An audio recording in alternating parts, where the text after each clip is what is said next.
question I have for Russell is, what is your advice? I mean, you obviously have seen huge changes from the time that you joined to where you are today. You have a global presence, you across the value chain and all of those things. What is your advice to the young ones here, the young generation here, about, do you believe there are opportunities in this industry? Should they look elsewhere? I asked him to actually work for HSBC also. It didn't happen so, because the grandfather and the grandson had a different ideas. Anyway, jokes apart, all I did for Viraj was to actually, je kehvat che ke paki ma kan dinde.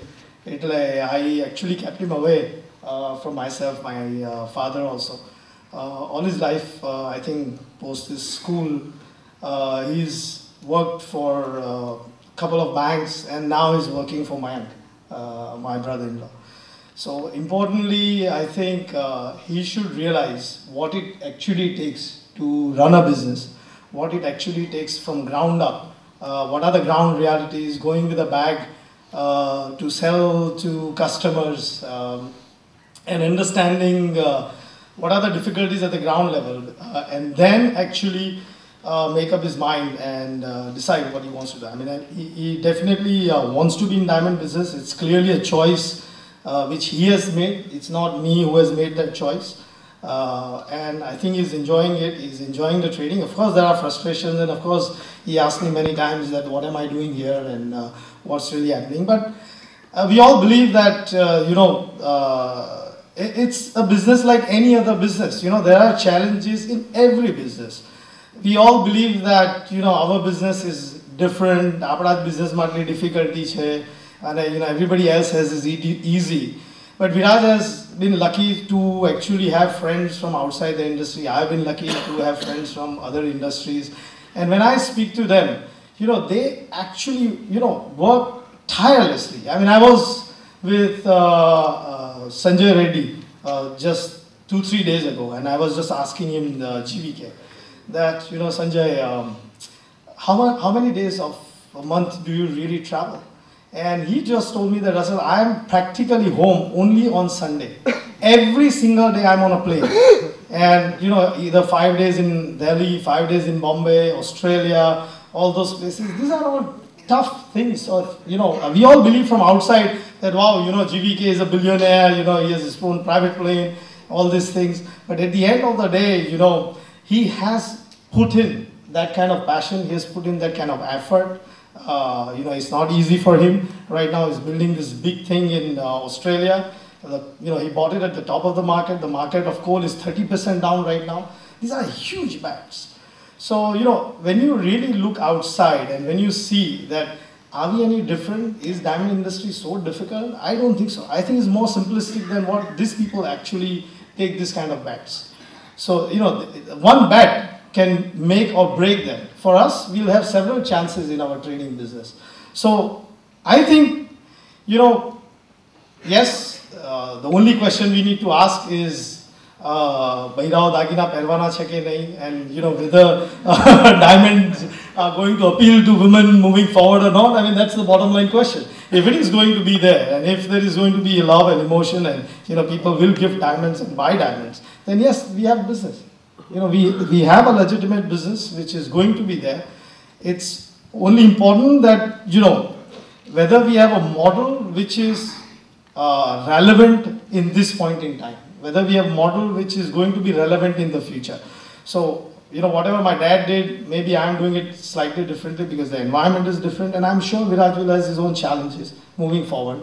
If he understands and grasps the model, he understands where the values are coming from, and what the next business is going to be, where this is moving, then I'm sure he'll make a success out of it. There will be challenges like synthetic diamonds. There will be other future challenges, whether he wants to be in diamond polishing or retail or jewelry manufacturing. Those are the things, he'll really have to decide where does he have to put his capital. But yes, at the end of the day, there is a business, there are rough which is going to be mined, and there is polish which is going to be sold in the stores, and there is a business. If I can just add one other thing to what Russell said in terms of, this industry versus the other industry. આ ઇન્ડસ્ટ્રીનું એક મોટામાં મોટું ફાયદો ઓર જે strength છે is that because majority are from one community, I think the desire and actually willingness in helping each other. I haven't seen other industries where કોઈ કહેશે અચ્છા તમારા દીકરાને મારે ત્યાં મોકલાવો એને શીખવાડે બધું કરે knowing fully well કે કાલે આ અહીંયા મારી ત્યાંથી શીખીને જશે ને એનો ધંધો ચાલુ કરશે ને કાલે મારી સાથે કોમ્પિટિશન કરશે. But I think that is the greatest. I have not seen other industries where this may be happening. Please give yourself a big round of applause. I think it really is tremendously credible.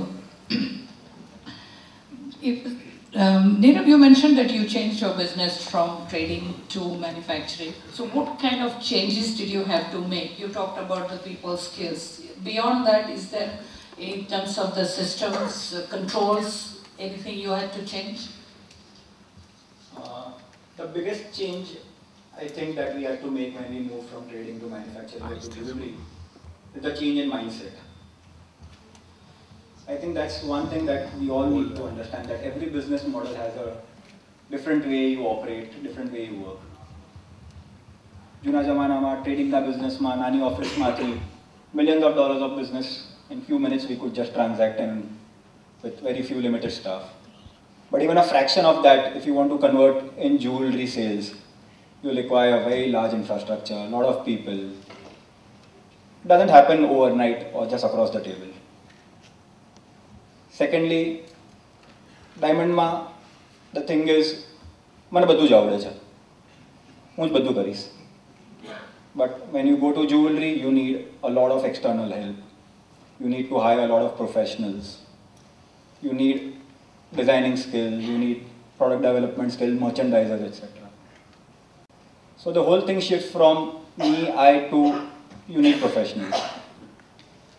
Lastly, in our diamond business, the thinking is, even if you need people, સગાવાલાનો છોકરો લાવી દે, આપણે સમાજનો જ કોઈ છોકરો લઈએ. But that doesn't work in jewelry. You need a lot of professionals, and they are not all available within our community or within our relatives. And when you hire these people, then you need to delegate. You need to give them power. So basically, in short, you need to professionalize the whole thing. And once you are ready with this, and you are ready with this mindset, even the customer base is very different. Like in diamonds, the customer, we are just sitting across the table, but to convert that into a jewelry order, there is a long process, there is sampling. Once the sample goes through, every day people asking, order kya raha ho sir? It doesn't work that way. So I think just, if we are able to change the mindset and we understand the intricacies of each individual business, it's possible for anybody to be successful in any business. Thanks. Jewelry no jaapne thodu jo continue kare to Russell, what do you think of the domestic market? Many big players, Malabar Jewel, Gold, Kalyan Jewelers, and many others, Joya Lucas, they are really aggressively opening retail outlets all over India. Apna industry mathi, I really don't see much presence in the retailing as such. Do you think there are opportunities? Is there a reason that you think we are not going in that direction? Nirubaben, here my thought is that, આપણે જે diamonds વેચીએ છીએ અત્યારે, we are actually doing a B2B business. એટલે હું જે હીરા વેચી રહ્યો છું, I am selling to somebody who is educated about diamonds. He understands the diamonds. I don't really have to sell him diamonds. All I have to sell him is the price and the service which I am going to provide. So that is far more easy, and that's what all of us understand actually. When you are selling to a customer from the street, then it's a completely different mindset which is really required. Because A, the average ticket size is small. B, ઓલા હીરા કેમ લેવા જોઈએ, મહારાજ શોપમાંથી કેમ લેવા જોઈએ, આજ બ્રાન્ડમાંથી કેમ લેવા જોઈએ. એટલે there are whole host of other things which come into play. It's not that easy to actually address to somebody who doesn't really understand about diamonds. જે પહેલી વાર હીરા લેવા આવે ત્યારે ખબર બી નથી હોતી 4C's શું છે, શું કરવા હીરા લેવા જોઈએ. Just he wants to buy diamonds. So it's a completely different model, different mindset, and people who are required for that business are also very different. હું આજે ઓફિસમાં બેસીને millions of dollars નો ધંધો કરતો અને you try selling to a lady worth about $100,000. અરે 1 લાખ રૂપિયાના બી હીરા લેવા બેસે ને તો 10 વાર તમને ઘરે બોલાવશે. Are you saying we are very difficult breed? No. How can you say? No, I'm not saying that. I'm just saying that you're particular about what you want to buy and you want to understand. So fair enough. No, I understand. Yes, they are the challenge. We sari जोईने एक साड़ी सिलाई करवानी हो or something like that. So importantly, to sell to them really requires a different mindset. And whether we are up to it or not is something what we can only answer. So maybe I'm not up to it. I'm more geared to sell to my Japanese clients who understands or any other American clients. So I have to have a team or a people who actually will work towards that. They come from a different mindset. For them, a sale of 50,000 rupees is also a great joy. And for me, 50,000 rupees no commission પણ ઘણી વાર આપણને excite નથી કરતું. એટલે these are a different mindset, and if you invest into a different kind of people, if you invest into those kind of philosophies, it is actually building for future. There are no rewards, after trading ના ધંધામાં છીએ. આજે પડીકું લીધું ને કાલે મેં turn around કરી કાઢ્યું ને 10% મળી ગયા કે 2% મળી ગયા કે કંઈ નહીં મળ્યું. We know absolutely instantaneously what is in it for us.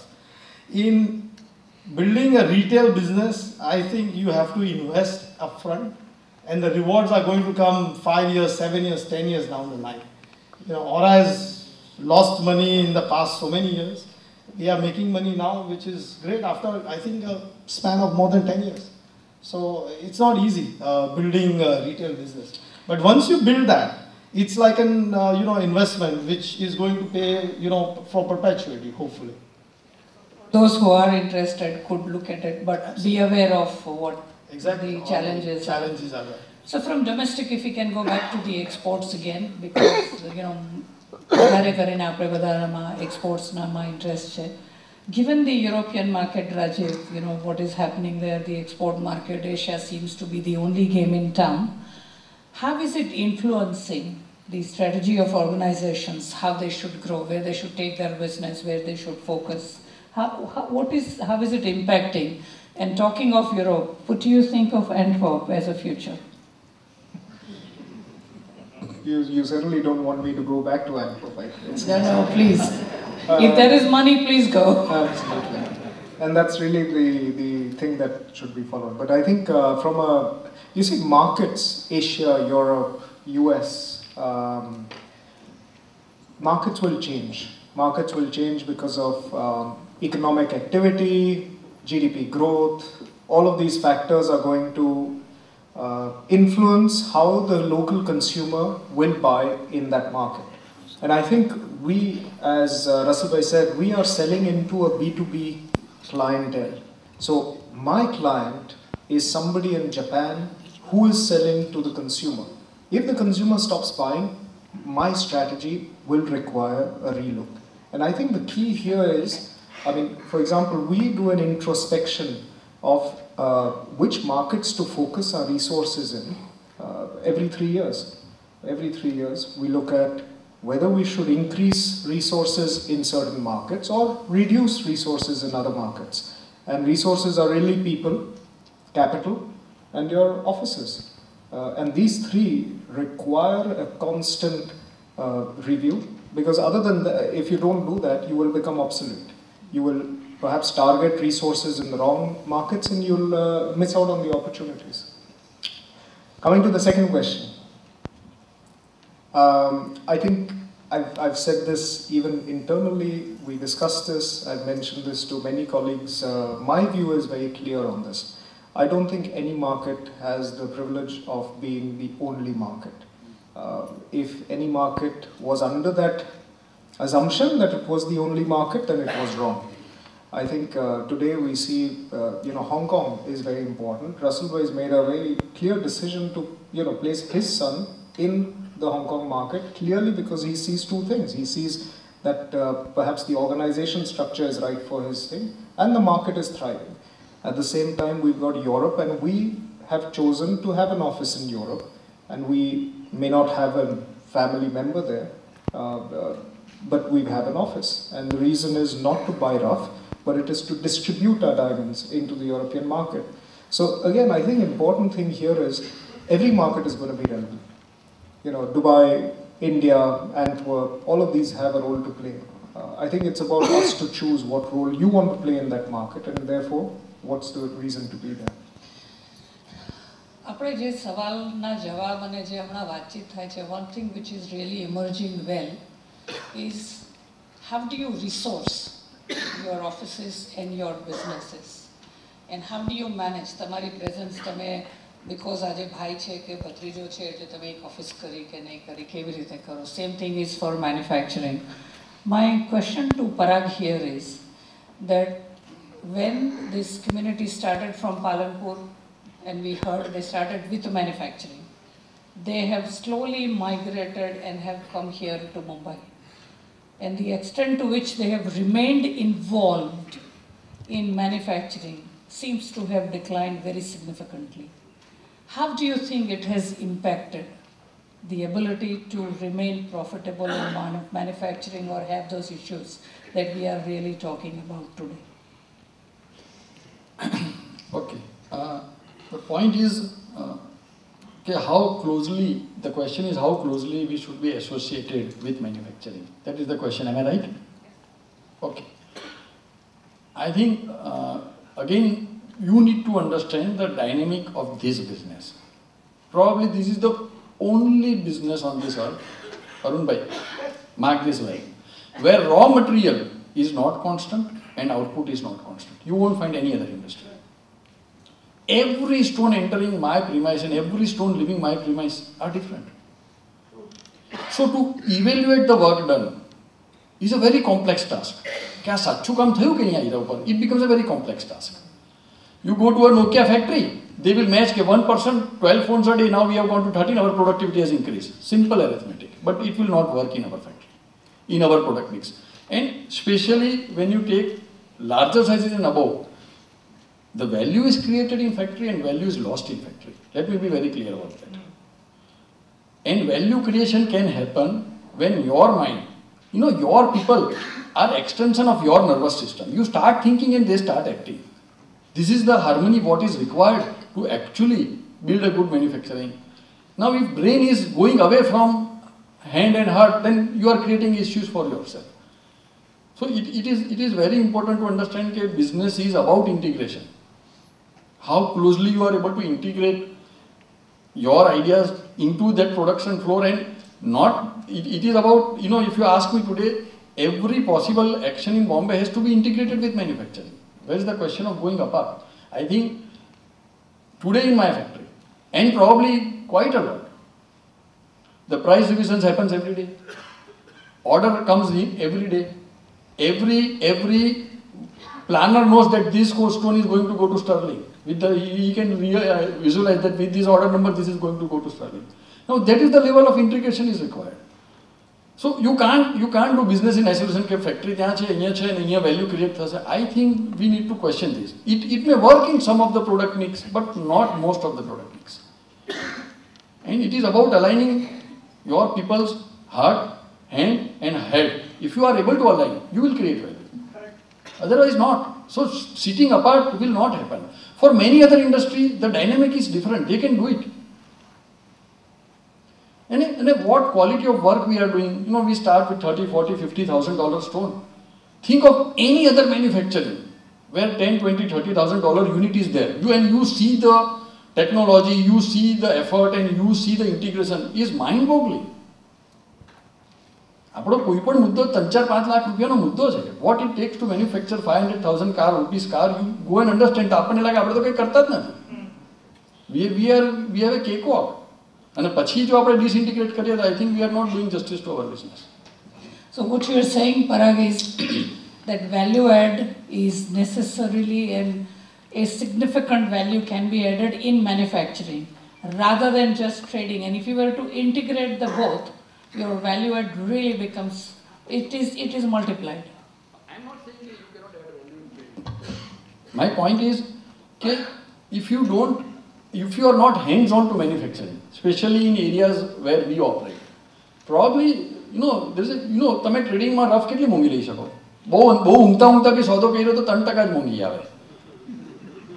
Difficult છે વધારે મોંઘી લેવી. બીજા કોઈની તાકાત જ નથી 3%થી વધારે આસ્કિંગ કર. કેવી રીતે હું લઉં?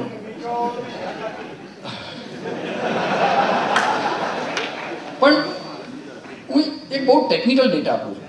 I think it is little technical. कि 1% of diameter is 3% of value of a stone. And 1% 4 mm no diameter low, 60 pointers, 70 pointers तमे लो. 1% diameter is thickness of your hair. 30 ને 40 micron.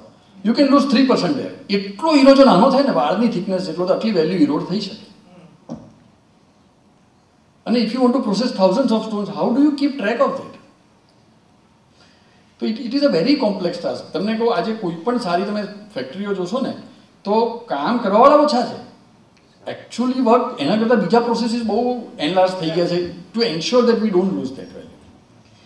Neerav, do you have similar issues in jewelry manufacturing? For example, Parag is saying that presence and a constant monitoring, etc., is very much required in diamond manufacturing. In jewelry manufacturing, do you have similar issues? I think we also have the same issues, and I don't think anybody can stay away from the manufacturing. And see, in jewelry, like he said, every diamond going out is different. In jewelry also, every piece of jewelry that goes out is different. Every customer has a very different requirement. Every design is different. The diamond going into that design is different. And there's a diamond loss, there's a gold loss, there's diamond breakage, which affects the margins, which anyways are very thin. So you need to be hands-on, and you need to have very robust systems, softwares, people in place to monitor them on a day-to-day basis. Thank you. We are in the last couple of questions now, and I have a very important question for Russell. In our industry, we have been focusing mainly on the top line. Apno ketlo dhando thyo.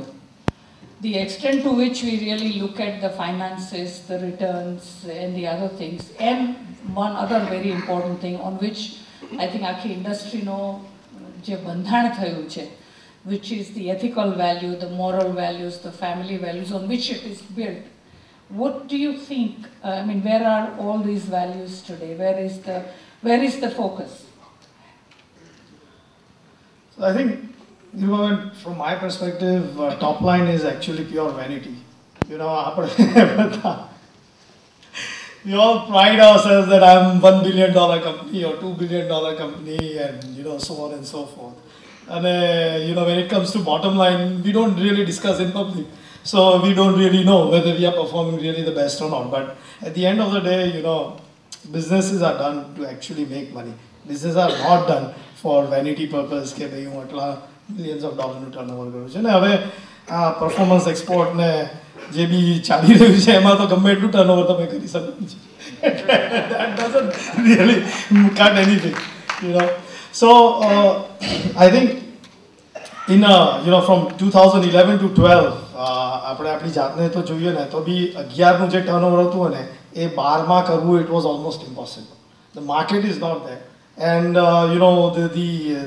the basic driver of doing the business, which is for profit, was not there. So we all have to understand that આપણે આ ધંધો નફા માટે કરી રહ્યા છે. We are putting a great amount of risk on the table in terms of our capital. It's very, very, very difficult to make capital. It's almost impossible. I mean, growth, my fathers and the rest of the elders have seen in this industry and has built this capital. All we have to do in this generation and next generation is at least protect it. આપણે એને enhance ન કરી શકીએ તો that's okay, different thing. But at least we need to protect it. So most importantly, we all have to understand that we are doing business to make money. That's number one. How do we make this money? It's also an important thing. There are certain ethics, there are certain values, there are certain things, because making money is also not everything. Because people can make money any which ways. અને એ રીતે જો પૈસા કમાવો તો there are plenty of other ways also to make money. So જે હું જોઈ રહ્યો છું, what I have straddled from 1970s to now, slowly and steadily, shaking hands and actually, just the verbal promises are not really good enough in nowadays. And you don't really know whether, this is right. So in old times, when you say mazal and the rest of the things, we never had any discussions, arguments. We don't really need to write down anything. But nowadays, I think, the way the world is working, and, some of us may believe that money is everything in life, and, we can cut corners or take shortcuts or do whatever it is. Yes, in a short term, you'll make a lot of money, absolutely granted. Many times internally also we have all these discussions. But finally, it is all about reputation. It is all about, people believing in you. And I think that also tremendously pays. I mean, the reputation, what you carry and, your words against anybody else's, I think also means a lot of things.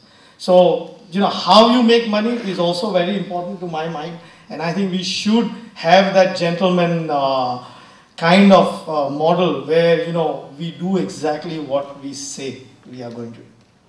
Thank you.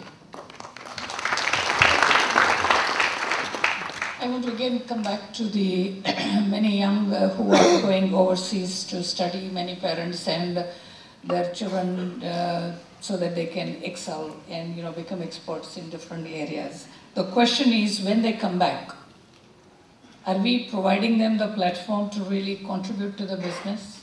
Are we providing them the opportunities? Are we empowering them? And Rajiv, what do you think? You have studied here, there. I think you're a good mix of what India and European education and values, etc., are in that environment. How do you think we are coping with that? I think for every young person who is here and in university, there's always in somewhere in their mind they look up to the family business.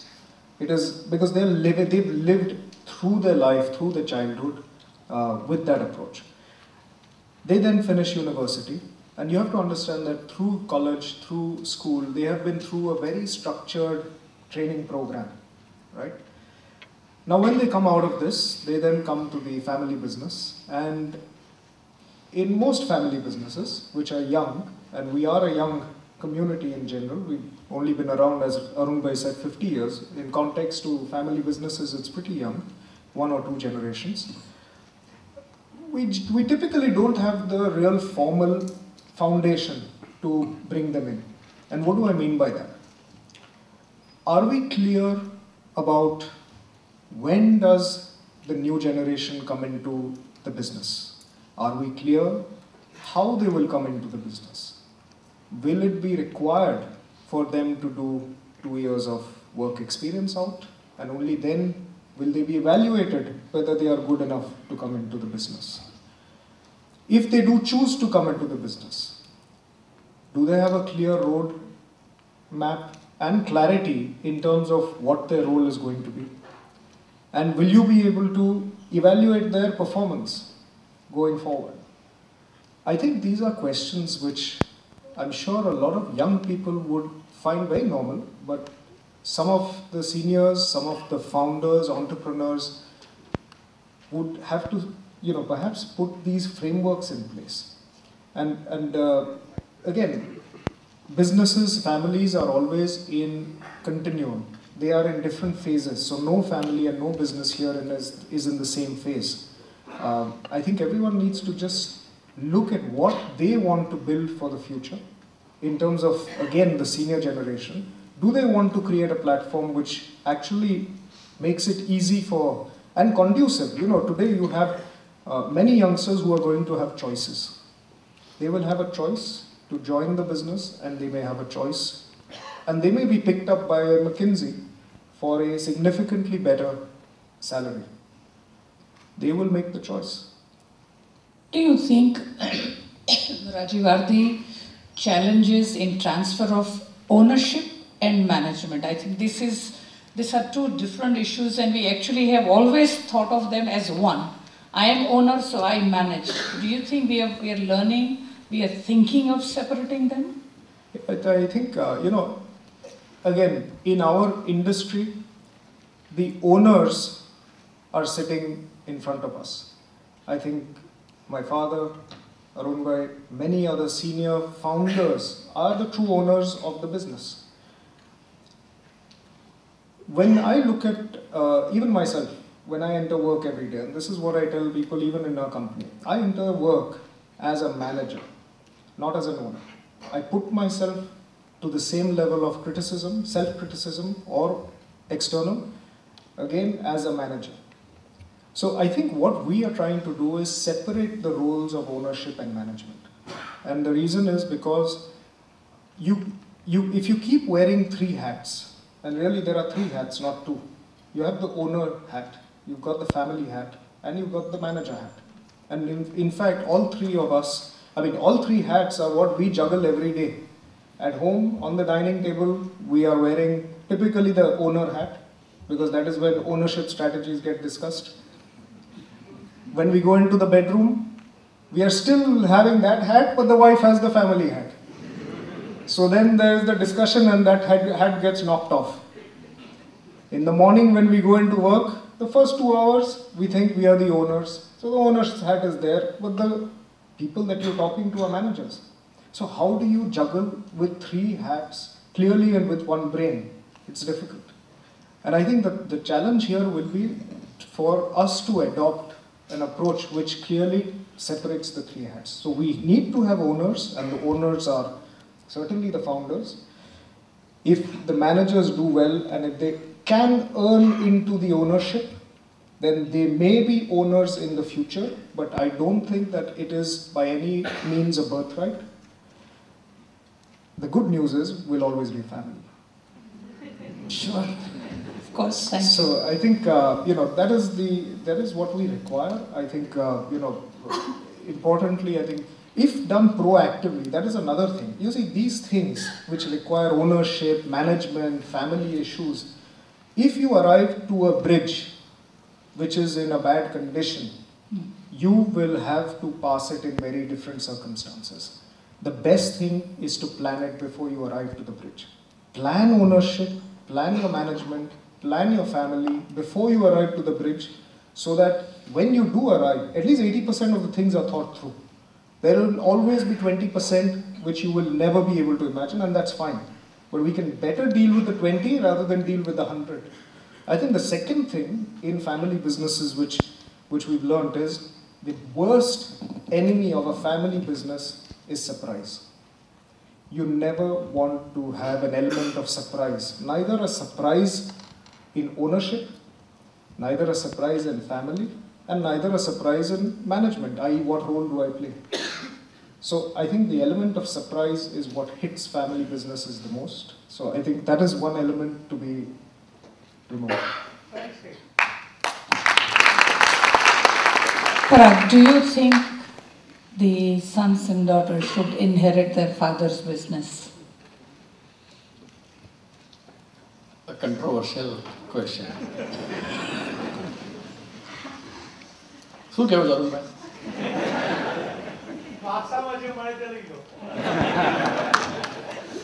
Okay I have a very different take here. આ બધું unknown હતું એમના માટે. He walked into unknown. Dilipbhai cycle ઉપર જ્યારે હીરા બનાવવા ફરતા હતા તો that was unknown. But see what has created. Please leave, as a parent, please leave door open to unknown. That is where the most important things come from, not from our known. And that is where you have come from and you will go. We don't know where we are going to go and from where we have come. So leave that door open. Be close to him. Just give him time. He will decide. Every children has much better idea of their vocation than their parents.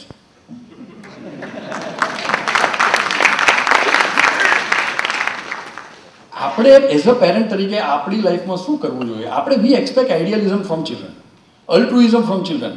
A discipline હોવો જોઈએ, એને perfect કામ કરવું જોઈએ, આમ કરી દેવું જોઈએ, આમ કરી દેવું જોઈએ, આમ વાર એટલું થઈ જવું. આપણે આપણું ડેલી રૂટીનમાં કેટલા ડિસિપ્લિન છીએ? We don't question that. So please don't decide. This is something we have to give them time. If they are confused, so be it. If they suffer, so be it. Suffering is absolutely essential for growth and success. Beautiful. I could suddenly see when he said, don't ask leave the children alone or leave the young ones alone, I could suddenly hear quite a few laughter. And yes, it's true, it's true. Thank you. My son is sitting in the audience. Oh, okay. So we'll ask him later. Yeah, he clearly communicated. Yes. Thank you. Very pervading to this. Can I? Yes, please. Tell me, how can we sell our business if our children doesn't want to be in it? The point is, what is important? Is your children's happiness important or money or selling is important?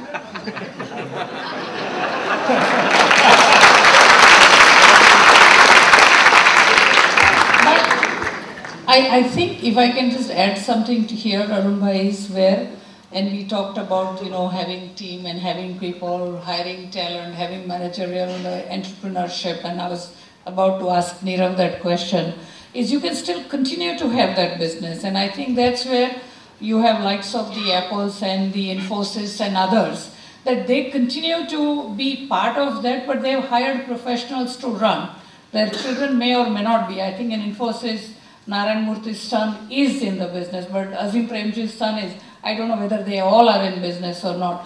So I think there is, probably one needs to start early and making sure you have a team so they can keep going. You guide them, you provide that framework, the values that you have. So your brand that you have created, I believe, could be carried forward. And that brings me to the question that I have for Nirav in terms of we talk about people and other things. What do you think a role of a managerial entrepreneur is in the jewelry industry? I think everybody is a manager. Even like Rajiv said, we all are managers. But we behave as bosses, and we take it for granted that we are owners. But once we understand that everybody is a manager and we bring about professionalism and we bring about external people and we behave with them as if they are also managing the business, we are also managing, and we are all accountable, we are all responsible, we have been given some powers, but we need to be very, very cautious about how we are using our power.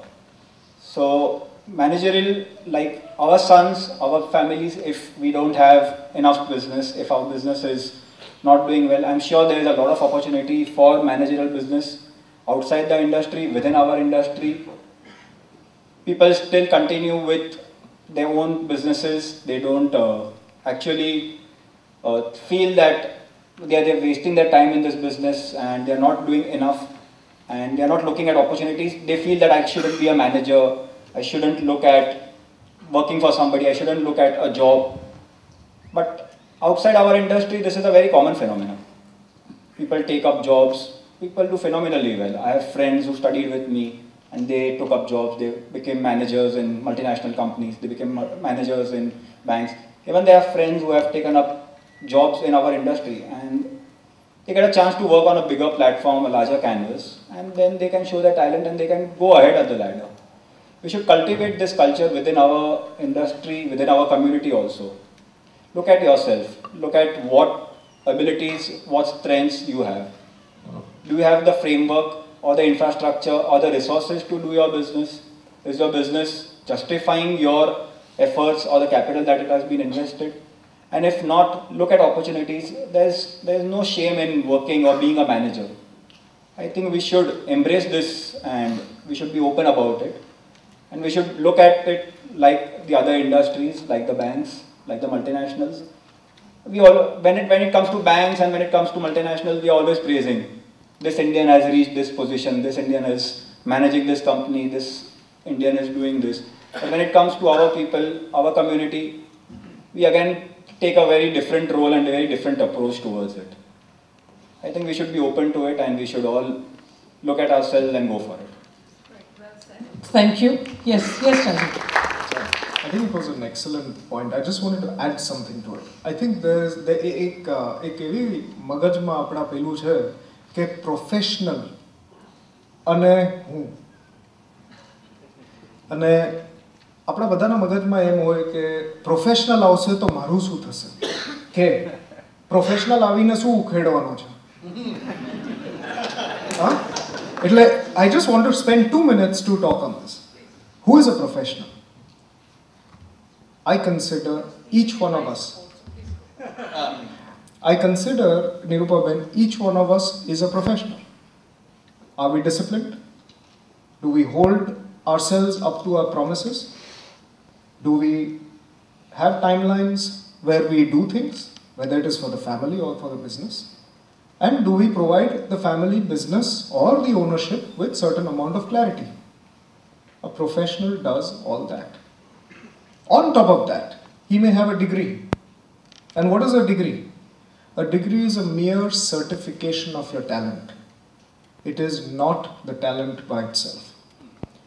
Parag Bhai is in front of us. I think he's given us a great amount of insight into how much knowledge he has in terms of diamond technical manufacturing. I can guarantee you, you bring a PhD in front of him, he will have that person listen for the next half an hour. That is what a professional is.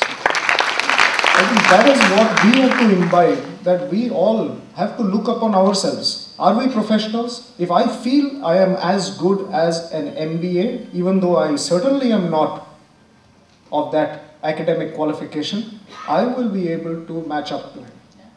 And that is the self-belief which is important first. That gets you the professional in everything that you do, and then you go and beat it. Thank you. I just want to add, sorry, please go on. It's, from my perspective, a professional has that domain knowledge. So, when you hire a CFO, you get a, chartered accountant with whatever master's degree, and, he does a great job looking after your finances of the company.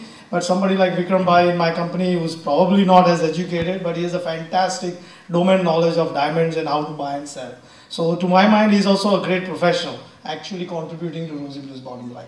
So, there are professionals across everywhere. I mean, it doesn't have to be that he has to be a super educated, MBA or PhD.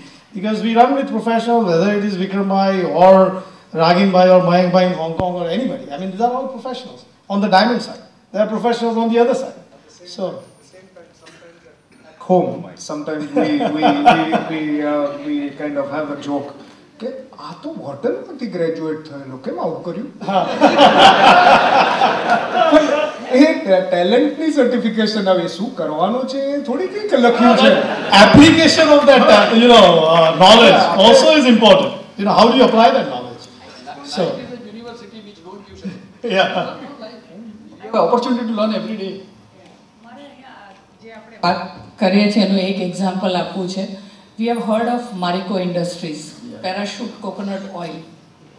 The owner, Harsh Mariwala, એ લોકોનું family business, they used to sell oil in Masjid Bandar. Oil. એની કરતાં વધારે commoditized કોઈ બીજી વસ્તુ નથી. From there, that family, he said he had a different view. He went to his family and he said, please allow me to do so or sell something differently. And he came out, and I want to, he talked about the investment. I'll just take 5 minutes. He came out and he started, making this coconut oil and then started selling, etc. He really didn't have a lot of money. He invested more than 15 years ago, 1 crore of rupees just to find a cap on that bottle so it doesn't spill. Why he did that? Because he found that, he said all Indians like to oil their hair. So when they travel, they are not able to carry the oil. I am missing a sale. So he invested in that, and that investment none of his competitors were willing to make. Unilever bought Tomco, and they said, we are going to put this guy out of business. After 3 years, Unilever sold their business to Harsh Mariwala. Today, and he said, I have heard him, he is a BCom. He says, I am not an MBA. I hire a team of MBAs. Because I know how to manage them, I know what my vision is. And today, he owns lifestyle brands. And that is the vision, and that is the ideal probably that we can have and move forward. So thank you all for your patience. Thank you, panelists. We do have time for a few questions. May I request you to please go ahead and ask the questions. Please be brief, to the point, and let me know, and we'll do the best we can to answer your questions. You wanted to say something? Do we have mic here? Yeah.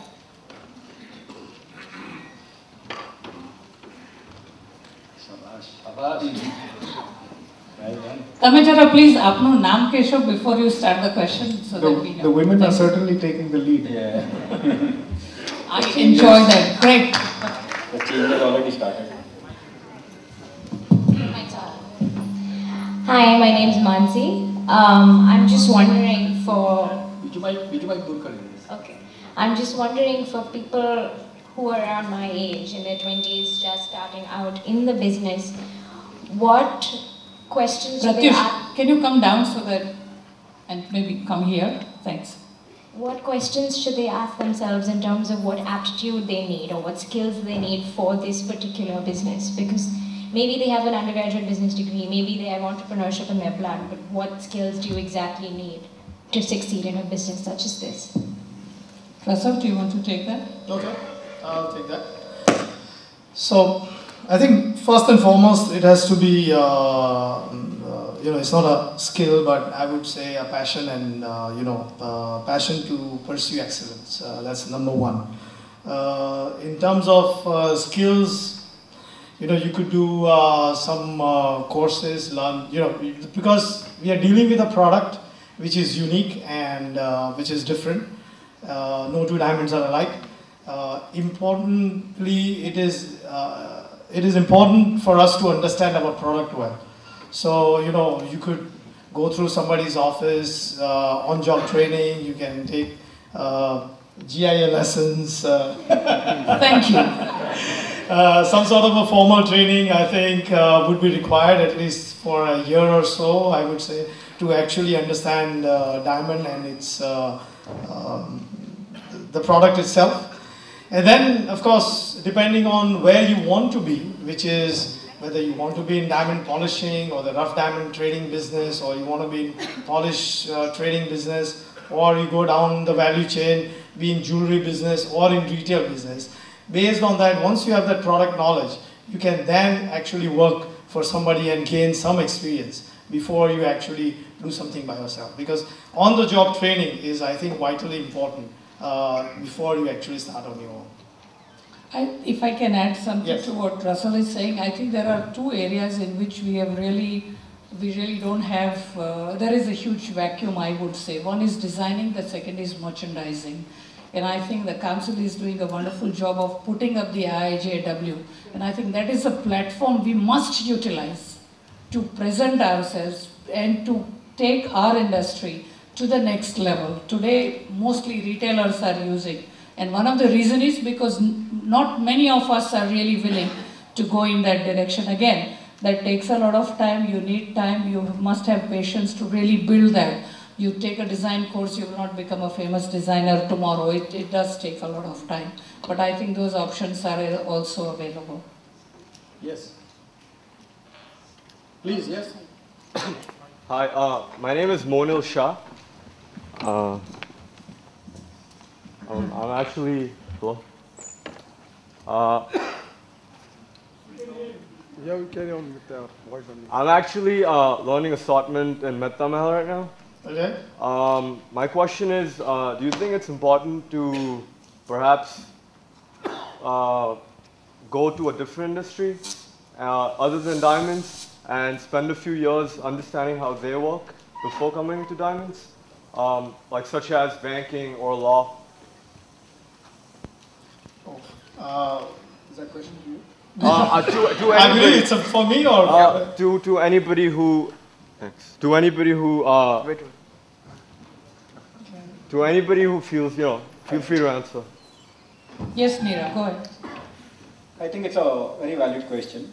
But first you need to decide what you plan to do in the future. What end of the business, let's say you decide to be in the diamond business, what end of the diamond business or what part or what role you plan to play in it. Whether it's just to do with assortment or just to be a managerial role, maybe you don't require those skills, maybe the diamond skills are more important. But if you are actually planning to play a different role, you are going to be managing the finance, or you're going to be managing, actually running some divisions, some departments. It's very important that you get an outside perspective if you have a knowledge of how the other industries, other businesses are performing, that knowledge will definitely help running this business and professionalize this. What today we are lacking is that innovation, that professionalism. And I'm sure with people like you who come with that experience and then manage and run this business, soon over time we will also professionalize ourselves. Thank you. We have a question here. Rajiv wants to say. Yes, Oh, yeah, we have a question here. Can we just take that first, please? Sorry, Rajiv, you wanted to add something? No, I just wanted to tell him that I think you just have to look at two things first. You want to be very clear whether you want to go into managerial professionalism or you want to go into any industry, and diamonds is one, into a technical field. Right? If you need managerial professionalism, your academic qualification requirements will be very high. So you need to have a master's in order to make a mark. If you need technical, if you want to go into the technical arena, I think you need on-the-job expertise a lot more. So really, that's the first differentiator, and then you kind of take it. Thank you. Yes, you have a question. Hi, I'm Saurin, and I don't know if this is the right time or right place to kind of ask this question, but as a manufacturer, we are very heavily invested in the diamond industry, and what I wanted to ask was maybe address the white elephant in the room. How are we mitigating ourselves for the risk of synthetic diamonds or something like that? Paran, you want to take that? This is one of the risks what we carry. There are enough risk on horizons, and if you ask me, as of now, what best you can do is to keep track what is happening in the field of synthetics. And as of now, there is something which is on the horizon, which is very disturbing to this trade, and this is what the general feeling is. But is that a risk? The answer is yes. Do we have to live with that uncertainty? The answer is yes. There are risks which cannot be completely eliminated, and this is probably one of that risk. We have to live with that uncertainty. Okay. Yes. And then take a call on our business. Can I add to that? Yeah. In the beginning, Arun Bhai just mentioned and he reminded us of the pearl industry and what we actually went through. I think we all need to be aware of that. We need to keep it at the back of our mind. The industry as a whole, with all the bodies and everybody, is working towards fighting this. But we cannot ignore this for sure. And we need to balance our risk. Like he said that, do you want to put all your eggs in one basket or do you want to distribute it? That call is for one to take, but we cannot, certainly we cannot ignore this threat. It is looming large over our business. Yes, please. Yes. Yes. Dinesh Mehta, news to all the panelists, you're all the big boys of the industry. Do you think our businesses and even our profitability is too much heavily influenced by few bodies like Repapor or sorry, even GIA? That's fine. I'm sure you're not here. You are here. I'm not here as GIA, please, so you can say what you like. It's fine. You might get profitability in our businesses are influenced too heavily on few bodies. Did you all hear that question? Yeah? Okay. Maybe whoever wants to start first. The answer is, my profit is my responsibility. And if I think that somebody else will influence that, please ensure that somebody else will influence that. Simple as that. I have to find a way. There are so many constraints, but constraints create creativity. That is where creativity is required. You have to find your way. And the key issue to address when it comes to profitability is that you don't have to look for a right path. Paths are made by walking. You have to create your own path. There are no set rules to make profit, otherwise I don't need to go to office every day after 20 years. That is what I need to do every day in office, to find my way. So you don't agree that the profitability and business is influenced by... For me, I don't agree. I am responsible for my organization, my profit, my well-being. I don't rely on anybody else. If I am not able to make profit, I need to rethink what I need to do. So you can sell a diamond without a GIA. No, that is all given. These are the processes. These are the processes, but to find a profit within that process is my responsibility. It is very easy to sit and creep. There are favorite weeping boys. At one point of time it was DTC, at the other point of time, there was overproduction, the other point of time it were banks, and then some point of time it were memo businesses. There are favorite weeping boys. You can sit and creep. There is a favorite pastime. Su khabar.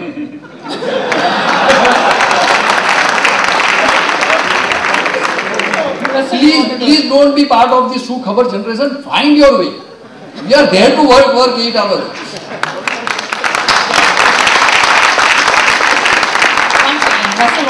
So I just wanted to add a bit that, whether it is GIA or supplier of choice or wrap-up vault or whatever, these are actually the rules of the game. Yes. And they will keep on changing. Believe me, every few years the rules will get changed. So those are the rules of the games, and you have to find how to win the game. You know the environment, you know that you need a GIA certificate to sell your diamonds.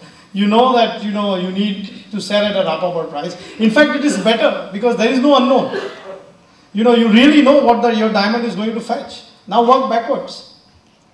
It's not only unique to our industry. Every industry has. We have a question from upstairs. Yes, please. Yes.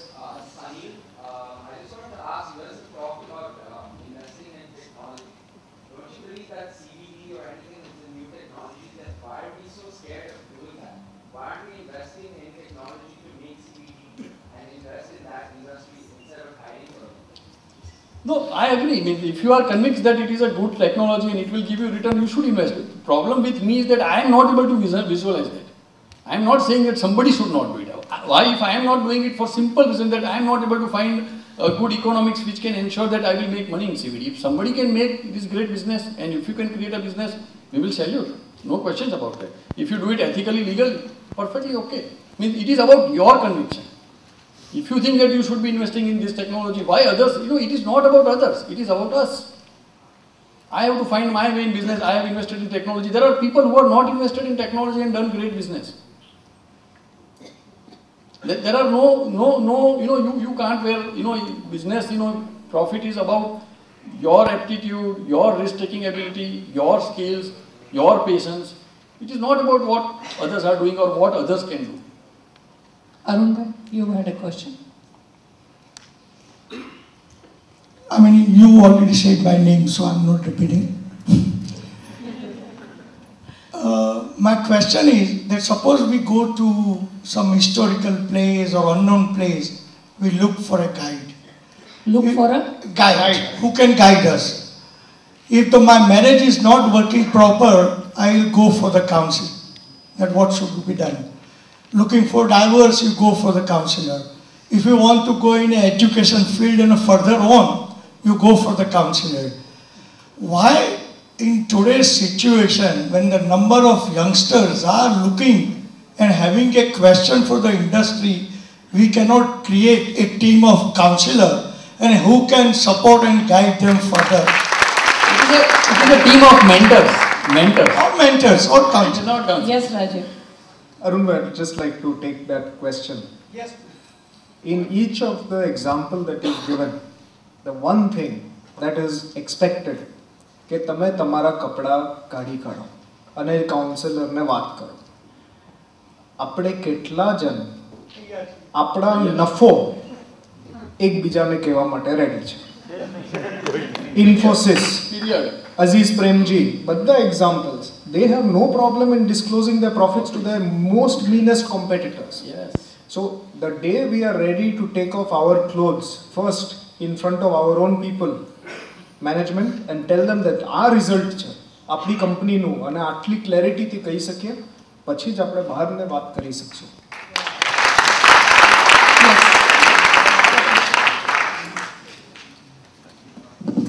But I would think what you're saying is right, and that is probably at a high level. But for I think like this young lady had a question about, what skills do I require?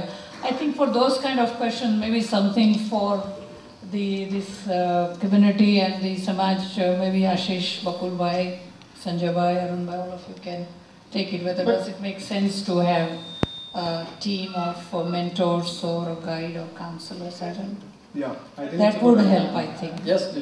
They can connect yes. to whoever they want. Yes. Yes. I'm Nilesh. My question is to Parag. Most of the youngsters who want to enter the industry, should they start from Surat or vice versa? Because most of the people, like if I do an office in Hong Kong or Antwerp, people are very willingly wanting to go there. What do you suggest? Nilesh bhai, what you're asking is, should we start in Antwerp and land up in Surat? No, should we start with Surat and then progress further? Okay, I think a valid question. Again, it is very important, Nilesh bhai, to understand okay, what I actually, diamond pipeline, let us not take for granted is something what I can learn everything. I would have been a big failure sitting somewhere out if I would have been in sales of cake. It was sheer luck કે મને ત્યાં મૂકી દીધો અને મને એ ગમતું હતું એવું એ જમાનામાં કોઈ વિચારતું નહીં હતું એટલે let us try to understand what he wants to do and what is the best way to approach. If he wants to be a CFO of your company and a finance lead કરો તો let him go to Wharton. What is wrong? પછી સુરત આવવાની જરૂર નથી અને હમણાં એક trend છે just let me clarify here કે we have this grace of serving community. ઘણા બધા છોકરાઓ અમારે ત્યાં શીખે છે અને we think that એ અમારું ઉત્તરદાયિત્વ છે કે એને શીખવાડવું.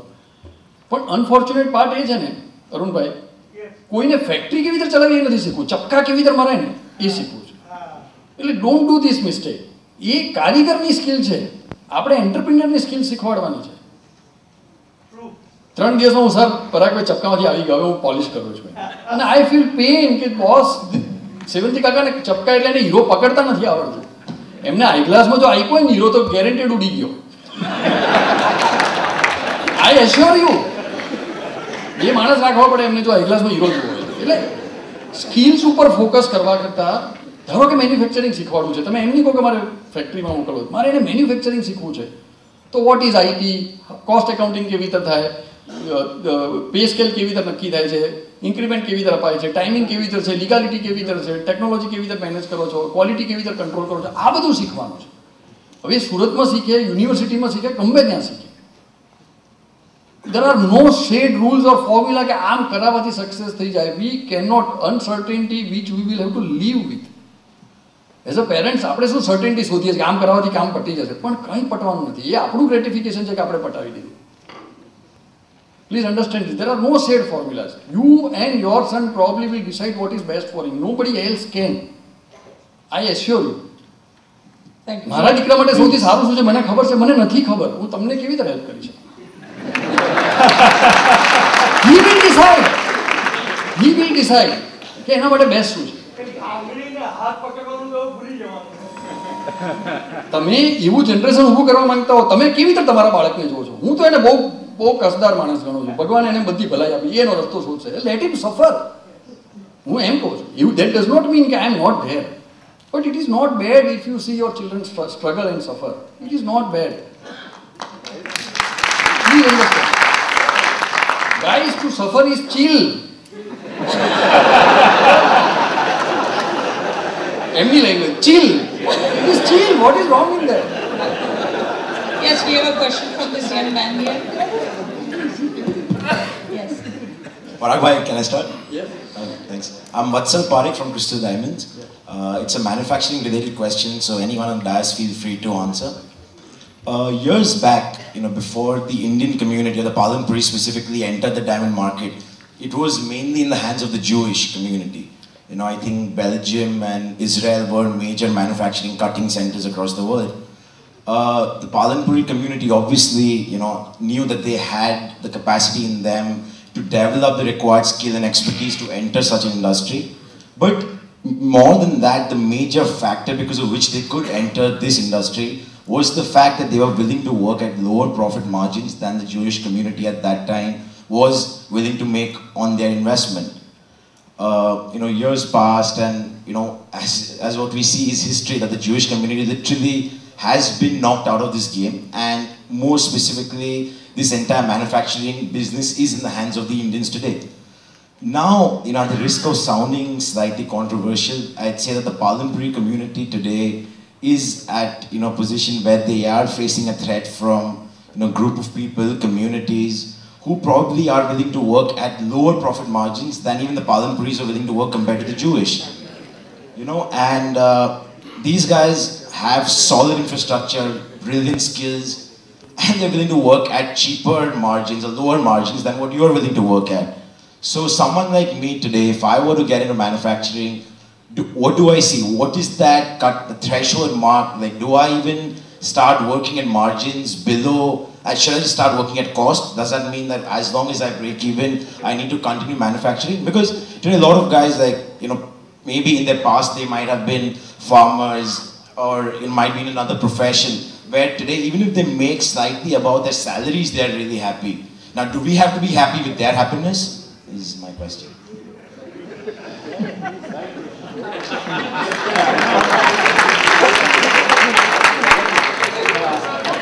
Okay, good question. I just want to ask you another question. Tell me something. You look like you go to a gym. Why? I started. You look it. Do you? Just started. Okay. After marriage. Alright.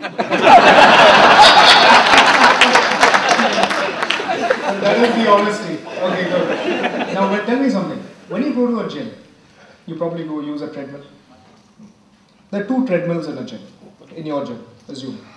One is with a display that is working. The other one, where there is no display. Which treadmill do you get on? I mean the one that is free, where I can...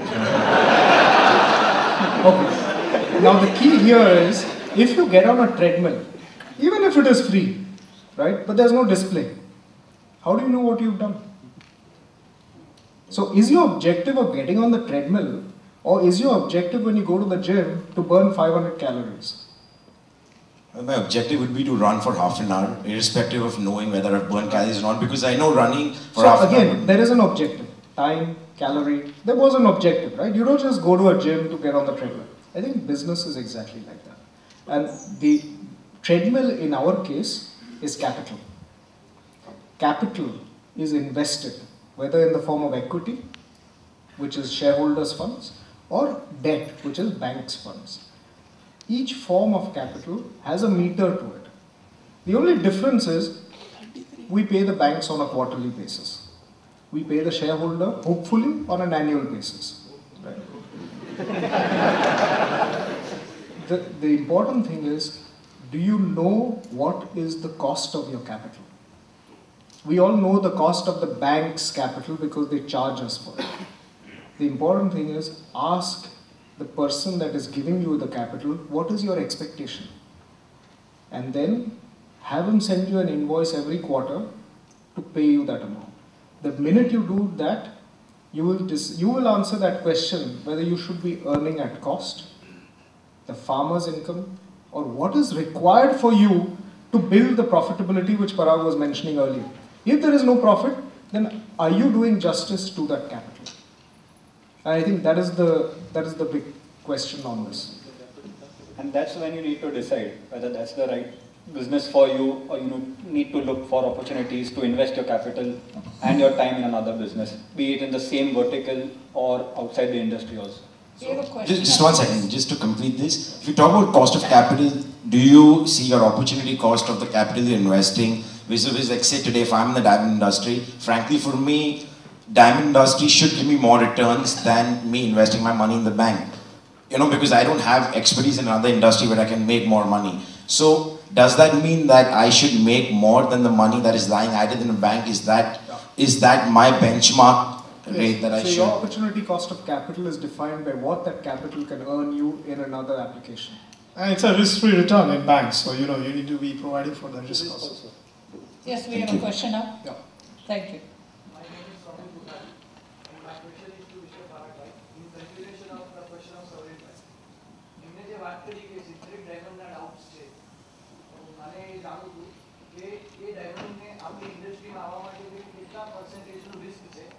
For example, 10%, 20%, 100%. શું આપણી community કે આપણી industry diamond industry એને રોકી શકવાની તાકાત ધરાવે છે કે નહીં? My answer is I don't know. સાચું એનું કેટલું ઇમ્પેક્ટ હોઈ શકે ને ઓનેસ્ટલી I don't know. અને I think everybody will have a guess and it could be anything.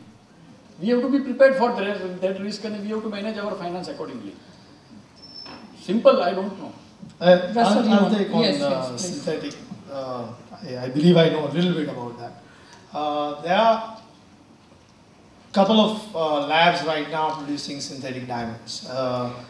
And the good news is that it can be detected by laboratories, because what you have grown in the laboratory in the last few days compared to billions of years old diamond which is in the earth, the growth models are different. I have personally visited WS Maidenhead facility, where they actually are able to demonstrate how they will separate. So very soon they will be coming out, and they are experimenting right now, a machine which is going to detect even the small diamonds also.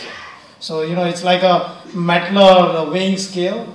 It will pick up each and every diamond. It will check whether it is, synthetic, doubtful, because they can't say whether it is genuinely synthetic or not. But all the doubtful diamonds can be weeded out, and the rest, natural diamonds, you are free to sell.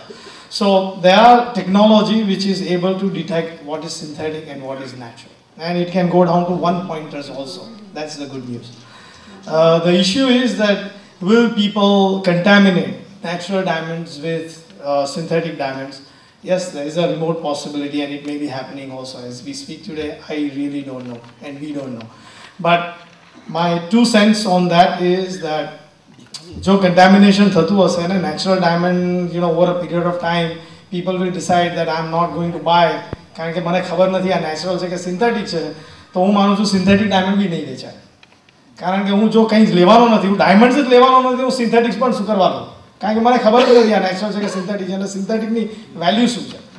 So on its own, in my mind, I believe that synthetic diamonds or artificial diamonds, there is a market for it. There are people, and there will be, and I also believe that price is not going to be the only thing. કારણ કે હું $100 natural વેચું છું ને આ 50માં મળે છે એટલે જ વેચાવવું જોઈએ એવું નેસેસરી નથી, કારણ કે સેમ વસ્તુ નથી. આપણે બધા માનીએ છીએ કે DIF $1,00,000 પર કેરેટ છે ને બાકીનું 50,000માં મળશે તો એ જ વેચાશે, આ શું કરવા વેચાય. But there are plenty of customers who are actually buying diamonds because diamondની કોઈ intrinsic value જ નથી. આજે જે બી છે, it is a created value by WS with the thought that there is an emotion, there is a some sort of a, gift of love, and it is actually a built market. Finally it's a stone. So because there is emotion behind this product, that's why you are paying this kind of a price, and then you believe that naturally it is going up in value over a period of time. So it is holding its value, there is an intrinsic value, and that's the reason people perhaps are buying. So synthetic diamond on vechwa mate, there has to be some sort of other handles, other levers for them to actually come into the market and say that, okay, we want to sell synthetic diamonds and you should buy it for ABC reason. I mean, that requires effort, that requires capital. What WS have done since 1930 in building the diamond business, saying that diamonds are forever, and that's the reason we are all buying it. I think somebody will have to actually stand on a podium and say, okay, I will spend X amount of money every year. I will actually build a market for CVD diamonds or artificial diamonds. So, and it will be there. I mean, I'm sure that there are clever people in marketing and in, with money and things, but they will build that market. But it's going to be there. It is going to be a different market. I don't believe personally, and that's my personal belief, કે જે natural લે છે એ બધા જ price માટે synthetic લેવાની શરૂઆત કરી રહ્યા છે. કારણ કે જે માણસ પોતાની ફ્યુચર વાઇફને પ્રપોઝ કરે છે, I am sure that he wants to propose it with a natural diamond. It's not going to be synthetic diamond. That's number one. The other thought I've been thinking, WS also has a great technology of producing synthetic diamonds. We all know it. Element 6 is pretty clever in doing this. And WS or Anglo, with this knowledge, to have paid $5.1 billion to Mr. Oppenheimer, I'm sure they've done their internal study. I'm sure they've done all the scenario plannings that if synthetic comes, how is it going to damage the industry, so on and so forth. So, and I do believe that they have really good think tank in order to actually put this kind of money on the table. So if they have spent $5.1 billion, I do believe there is a technology which can differentiate synthetic and natural.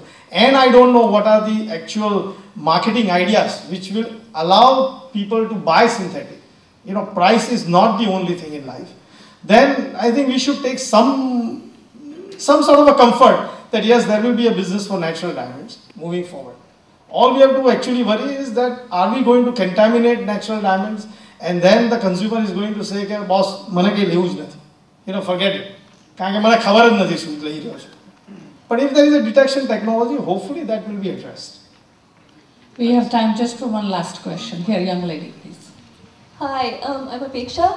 Ms. Nirupama mentioned this earlier, but I wanted to ask why you think so many young women are discouraged from entering this industry and what we as a community can do to change this.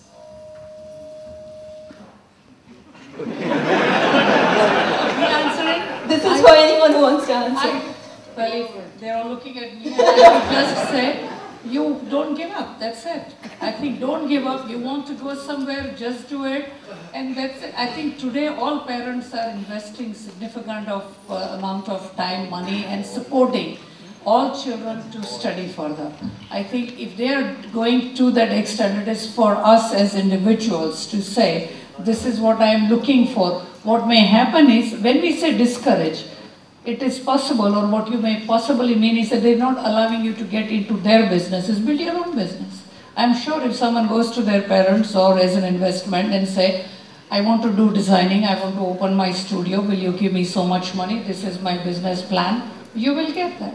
So if you rely on others to give you that, you may have those issues, but just do it yourself.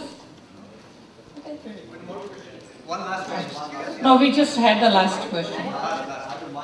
We have too many lasts here, so that will be the last one. Okay. Okay. You can ask. Fancy goods. Is it because their grading is uniqueness or uniformity or oneness? Is it so that it increased their profits in grading and shading in each item? Is it so? And how many numbers they just do it? How many numbers in each item? Is it so because of their perfection and they have made money? Is it so? Is it so? This is my question.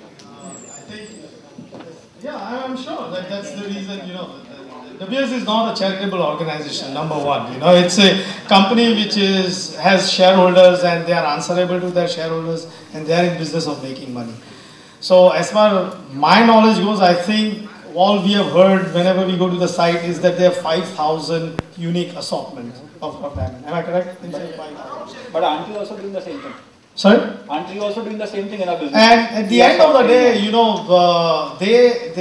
the job in diamond industry, whether it is us or it is De Beers or it is Alrosa, I believe that you want to sell the right diamond to the right customer. So if you come to me and and say that here is preparers, Russell, and it is at this blow away price, it may not mean anything to me because I don't produce preparers. Parag may pay 100 for something like that. I may not even pay 50. And if it comes to sawn or soyables, Rosy Blue may perhaps pay the top dollar and Parag may not pay anything for that. So at the end of the day, all we want to do in any business, whether it is De Beers or ourselves, you go to the customer with the diamonds they really value and which is their core strength. So for De Beers to assort this 5,000 assortment, go to the right customers because they have 75 customers or plus more customers. Each has a different and distinct ability to handle those diamonds and they will only pay the top dollar for that. So that's the reason they assort it and they place it to the right people who actually justify those goods. Last question. No, excuse me. This gentleman, young man, has been waiting for a long time and he will have the last question. Thank you. Yes, please. My name is Vishal. My question is, when you look back into the industry 10-15 years ago, there was more room into, like, when we manufacture a diamond and when we are selling into the market, there was more room when we sell to the consumers. The prices were depending on how the consumers wanted to pay. Now when we see 10-15 years ahead down the line, there's a lot more transparency in the industry, like with the internet prices. It's become much more competitive. Like our industry is more like a perfectly competitive industry. So when we look at the Palanpuris and the way forward, do you think as a community we can now start setting the benchmarks, as in not just keep it as a pass-on business, not like just basically polishing and selling the goods into the market and compete against one another, but rather as a community, do you think it would be possible that we get together and like set the prices that we want to sell at, rather than competing and selling it at lower prices to the consumer?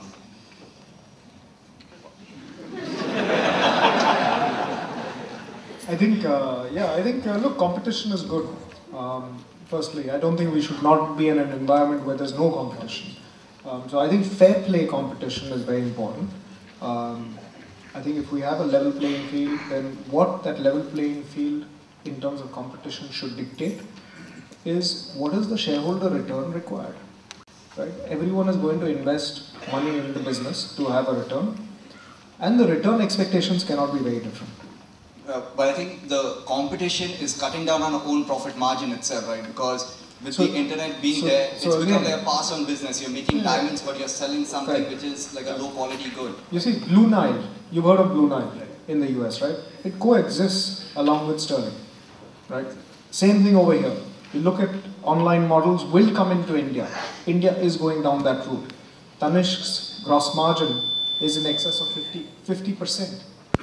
TBZ, again, another listed company, gross margin in excess of 40%. Clearly, they have some value proposition. What is the value proposition? Blue Nile has a value proposition. You know, somebody who doesn't want to waste time, go into the net, buy a diamond in 30 minutes, Blue Nile. So, important thing is, what is the value proposition? Is your product good? Are you marketing it well? Margins will be an outcome. Don't target business saying that you want a 15% gross margin, because that is not the right way to look at it. Margins and numbers are an outcome. Okay, and just to add what Rajiv has said, that let us be clear about one thing. Something else has to happen so that I can make money is a fantasy. No, this is reality. Means I have 10 different things should happen so I can make money. Means it may happen, then there is grace. It may happen. You know, it has happened in most of our lives when, you know, we made money out of thin air, as Arun mentioned in his old times. But expecting that something of that event will happen is a fantasy. We have to go office every day to ensure that we work and we make money and we find our way. There are no dear shortcuts, let me assure you. Whatever theory you want to study, you want to understand, it is about you.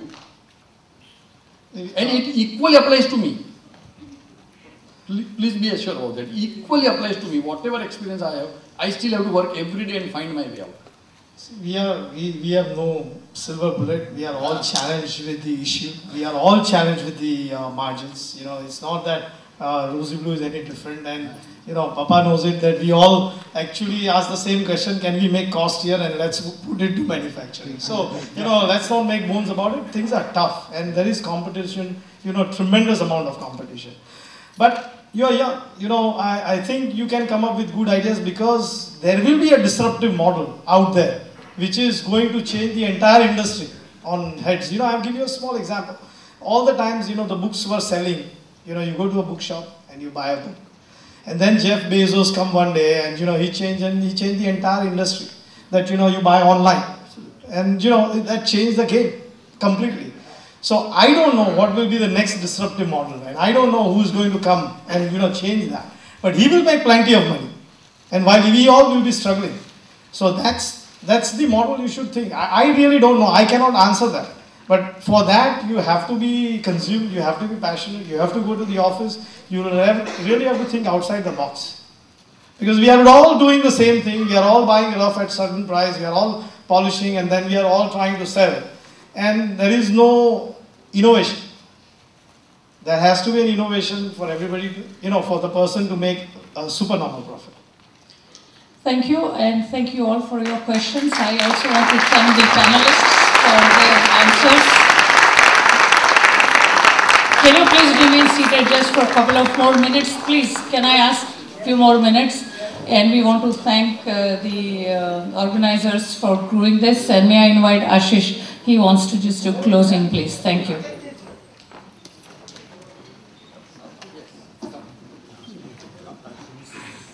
Not going to take more than 5 or 7 minutes.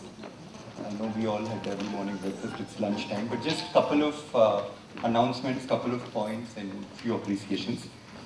I think one is that probably at some point of time the purpose of today's program was a little misunderstood. Yesterday we had 4 or 5 of our speakers, we had a small meeting and Parag Bhai was on Skype with me. And yesterday in the evening, I think, was it from the train or from the station, he called me, "Arey, Ashish bhai, આ બધું કઈ લોકોની સમજણ ફરક થઈ રહી છે." And I think probably there he was correct, that people thought that there are going to be solutions out of this meeting. There are no solutions, there are no magic solution, nobody has a magic wand. The only thing and the purpose here has been that if we share knowledge and if somebody sort of gets something out of it, that's the whole idea.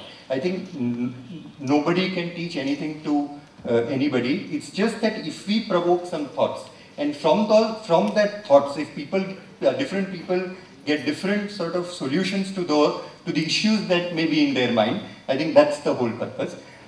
It may be a journey. It may stop here. We'll probably need your feedback. One of the things that the organizers were debating was that would one be enough? Should it be part of 1, 2, 3? Should the journey continue? Should it end? So we don't know. There is a feedback form in the pad that has been given to you. At the time of leaving the hall downstairs, at the registration counter, if you will fill up and sort of deposit, it would help us to plan. As organizers, nobody knew whether people would like it, whether people would understand it, whether people would come. Yesterday in the afternoon, we had to stop registration, so at least the first thing looked good. If we know some feedback, we'll probably continue based on that. There are just one point, and that there are a lot of challenges in the business. There are a lot of changes that are happening. So if there's anything particular that you have in mind that you would like something like this to address, then please let us know. YouTube link of this should be on Palanpur online in a couple of days. Okay, probably in about 2-3 days. If anybody you want to sort of refer to, you can do it there. Very quickly, we'll just sort of show our appreciation and gratitude to the sponsors and the speakers. Bharat also? Could I request the sponsors, and the first one is Arvind Bhai Parikh, to please come up on the stage. We've had 4 companies who've sponsored it. And Sarosway, please get the It says, as a token of appreciation and gratitude, we present this small memento for sponsoring Arvind Bhai of Crystal Diamonds.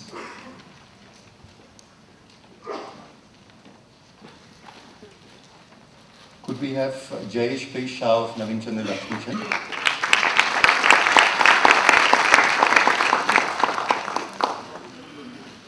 Mehul Mehta of City Diamonds.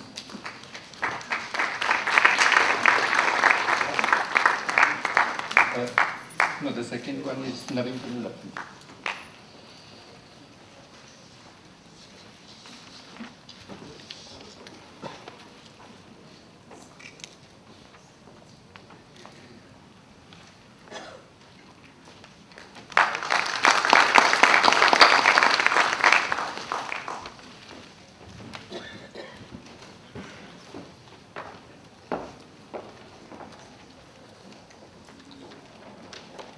And Suresh Bhai Shah of Crystal Diamonds, please. Such programs do require sponsors, so if anybody interested in sponsoring future programs, please get in touch with Bharat Bhai or Sunil Bhai or any office bearers of Samaj Kendra.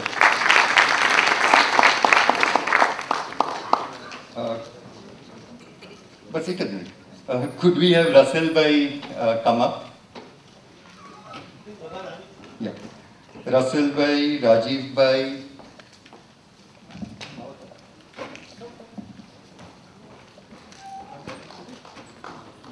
Parag Bhai and Neerav Bhai.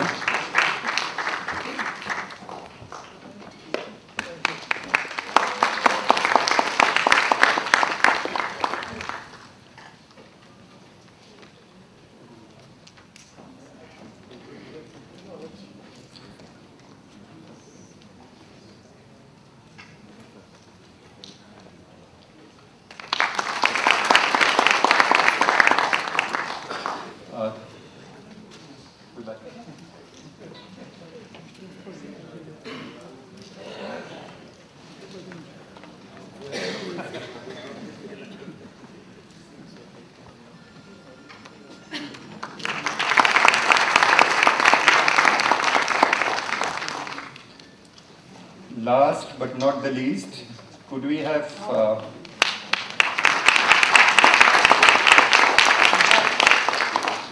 Bharat Bhai and Rajiv to remain on the stage. Bharat Bhai is President, Chairman of Palanpur Samaj Kendra. Rajiv is Chairman of Vidya Mandir Trust. And we call upon Nirupa Ben Bhatt.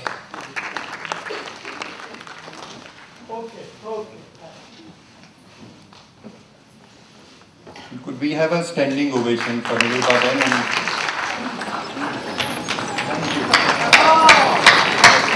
For a month or two is discussed at various forums, and if we are all here today, it's because of Bakul Bhai. And